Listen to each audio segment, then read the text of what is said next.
کہ آج ایک نماز کا تذکرہ ہے، اور وہ نماز بیان کرنے سے پہلے میں آپ سے سوال کرنا چاہوں گا، کوئی ایسی نماز تلاش کرتے ہیں میں اور آپ مل کر کہ اس نماز کے پڑھنے کی برکت سے خدا موت کو آسان کر دیتا ہو، خدا توبہ قبول کر لیتا ہو، خدا کی بارگاہ میں عمل مقبول ہو جاتے ہوں، خدا مجھے مغفرت کے تحفے عطا کر دیتا ہو، جس نماز کی برکت سے خدا میرے اور میرے اہل و عیال کو مبارکباد پیش کرتا ہو، وہ کون سا ایسا عمل یا ایسی نماز ہو سکتی ہے کہ جس کی برکت سے خدا روز قیامت میرے دشمن کو بھی مجھ سے راضی کر دے؟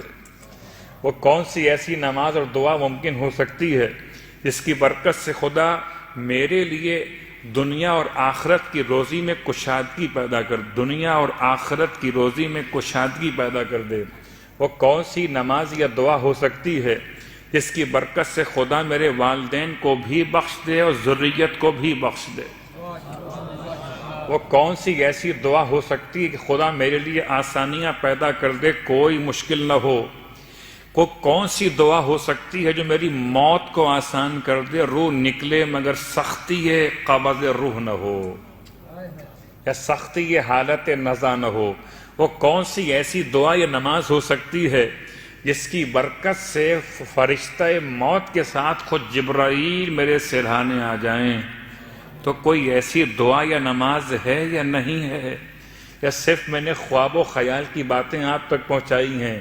یہ صرف تمنائیں نہیں ہیں، یہ آرزویں نہیں ہیں، بلکہ یہ انعامات ہیں سرکار ختمی مرتبہ صلی اللہ علیہ وآلہ وسلم۔ میں نے طریقہ بدل دیا، ثواب پہلے بیان کیا ہے اور نماز کو بعد میں بیان کر رہا ہوں، کہ بڑا فرق پڑ جاتا ہے۔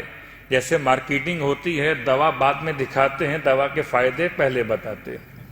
لوگ مجھ سے پوچھتے ہیں مولانا اس کے پڑھنے کا ثواب کیا؟ ثواب پہلے سن لیجئے، نماز بعد میں سنیے۔ اب آپ کے ذہن متوجہ ہو گئے۔ قسم بخدا اگر اتنی 10 چیزوں کے لیے، 10 باتوں کے لیے جو بیان کی گئی ابھی تک، ان باتوں کے لیے میں آپ سے کہوں کہ آپ نے ایک پورا قرآن پڑھنا ہوگا، آپ تیار ہو جائیں گے۔ مولانا بتائیے پڑھنا کیسے؟ الٹا پڑھنا کہ سیدھا پڑھنا؟ اب تو ایسے بھی اعمال آ گئے ہیں، وہ میں کیا باتیں بیان کروں۔ یہ عملیات کی کچھ بحث ہوتی ہیں کہ انسان کو کیسے پڑھنا ہے، مبین سے شروع کرنا ہے، مبین پہ ختم کرنا ہے، الی آخر۔ تو اگر میں آپ سے کہوں کہ ان 10 باتوں کے لیے آپ کو 10 درہم خرچ کرنے پڑیں گے، تو آپ کہیں مولانا بسم اللہ 10 تو بہت کم ہے، ہم 20 بھی خرچ کر دیں گے۔ تو وہ کون سی نماز ہے جس میں درہم خرچ نہیں ہوں گے؟ البتہ ولایت شرط ہے۔ اللہ کے رسول اپنے حجرہ مطہرہ سے باہر تشریف فرما ہوئے ہیں، اور آپ نے اپنے اصحاب کے درمیان ایک اناؤنسمنٹ کیا ہے کہ آپ میں سے کوئی ہے جو اپنے لیے رب سے توبہ کی درخواست کرنا چاہتا ہو۔ اب تک جو میں نے بیان کیا یہ تمام فائدے نماز توبہ کے ہیں۔ صلوات پڑھیں محمد والے محمد۔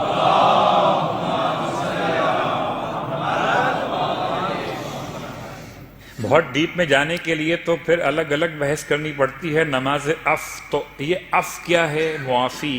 نماز استغفار الگ نماز ہے، وہ کیا ہے؟ یہ نماز توبہ ہے۔ توبہ اور ہے، استغفار اور ہے، عف اور ہے۔ البتہ اردو زبان کی کوتاہی الفاظ کا مسئلہ ہے، اس کے دامن میں الفاظ نہیں ہیں، اس لیے اردو زبان میں تینوں کو کہتے ہیں کہ توبہ کی نماز، استغفار بھی توبہ، توبہ بھی توبہ، اور عف بھی توبہ۔ حالانکہ عف وہ نماز ہے کہ اگر انسان کو عبادت خدا میں ذائقہ کم محسوس ہو، عبادت میں سستی پیدا ہونے لگے، تو اسے وہ نماز پڑھنی چاہیے۔ نماز استغفار وہ نماز ہے جو خدا سے مغفرت طلب کرنے کا پہلا عنوان ہے۔ جب مغفرت طلب کی اور مغفرت آپ کو مل گئی، اب پھر آپ کے لیے توبہ کی منزل ہے۔ پہلے مغفرت ہے اور بعد میں توبہ ہے۔ مغفرت دور سے بھی ہو سکتی ہے، توبہ مگر خدا سے قریب آ کر ہی ملتی ہے۔ اسی لیے آپ ترتیب دیکھتے ہیں، استغفر اللہ ربی من کل ذنب واتوب الیہ، اتوب الیہ بعد میں ہے، استغفر اللہ ربی پہلے ہے، استغفار پہلے ہے، توبہ بعد میں ہے۔ استغفار میں ندامت ہے، استغفار میں آئندہ نہ کرنے کا ارادہ ہے، استغفار میں انسان کے لیے جو کر دیا اس پہ شرمندگی، اور پھر استغفار کے بعد پھر وہ توبہ کی کیفیت۔ توبہ کی 3 قسمیں ہیں، ایک توبہ اوپر سے نیچے آتی ہے، ایک توبہ نیچے سے اوپر جاتی ہے، اور ایک توبہ پھر اوپر سے نیچے آتی ہے۔ خدا توفیق توبہ عطا کرتا ہے، یہ پہلا نزول ہے۔ پھر انسان توبہ کرتا ہے، یہ دوسرا صعود ہے۔ پھر خدا توبہ قبول کرتا ہے، یہ پھر تیسرا نزول۔ صلوات پڑھیں محمد علیہ وسلم۔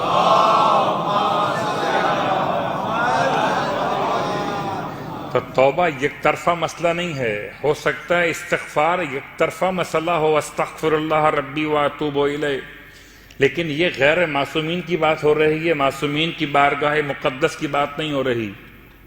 معصومین کا استغفار کرنا کس معنی میں وہ الگ موضوع ہے، میں اپنی اور آپ کی بات کر رہا۔ استغفار کے بعد توبہ، نماز توبہ۔ اللہ کے رسول فرماتے ہیں تم میں سے کون ہے جو خدا سے توبہ کرنا چاہتا ہو؟ تو بھلا کون سا ایسا شخص ہے جو کہے گا میں خدا سے توبہ نہیں کرنا چاہتا؟ نماز توبہ اللہ کے رسول نے بیان کی غسل توبہ کے ساتھ، گرچہ الفاظ روایت میں غسل لکھا ہوا ہے لیکن بات سمجھ میں جو قرائن سے آتی ہے توبہ۔ ویسے بھی جب بھی کبھی آپ غسل جمعہ کیجئے، غسل عیدین کیجئے، غسل شب ہائے قدر کیجئے، یا دیگر اغسال یعنی کہ غسل جو مستحب یا واجب ہوتے ہیں ان کو انجام دیجئے۔ طریقہ آپ کو معلوم ہے، سر اور گردن کا دھونا، بدن کے دائیں حصے کا 1 مرتبہ اور بائیں حصے کا 1 مرتبہ دھونا، یہ مکمل دھونا یہ کہلاتا ہے غسل ترتیبی۔ آپ اس طرح جب غسل کو مکمل کرتے ہیں تو پھر نیت کبھی کرتے ہیں جمعے کی، کبھی عیدین کی، کبھی اور مناسبتوں کے اعتبار سے واجب ہو یا غیر واجب، اس میں نیت ایڈ کر لیجئے ہمیشہ کے لیے۔ جب بھی کوئی غسل کریں، غسل مستحب ہو یا غسل واجب ہو، اس میں نیت ایڈ کر لیجئے اپنے اس آج کی مجلس کے بعد سے، اگر نہیں کی اب تک، کہ میں غسل توبہ، غسل جمعہ، غسل توبہ، غسل جنابت، غسل توبہ، غسل شب قدر، غسل توبہ، غسل منت و نظر، غسل توبہ، غسل احرام مثلا الاخر قربتاً الی اللہ۔ اپنے ہر غسل کے ساتھ ایک نیت کو ایڈ کر لیجئے۔ فقہی اعتبار سے کوئی اس میں مسئلہ نہیں ہے، آپ ایسا کرنے پر قادر ہیں، یعنی شرعاً آپ کو اس کی اجازت ہے کہ آپ واجب یا مستحب غسل کے ساتھ ایک نیت کو اور ایڈ کر سکتے ہیں۔ تو سرکار ختم یہ مرتبہ صلی اللہ علیہ وآلہ وسلم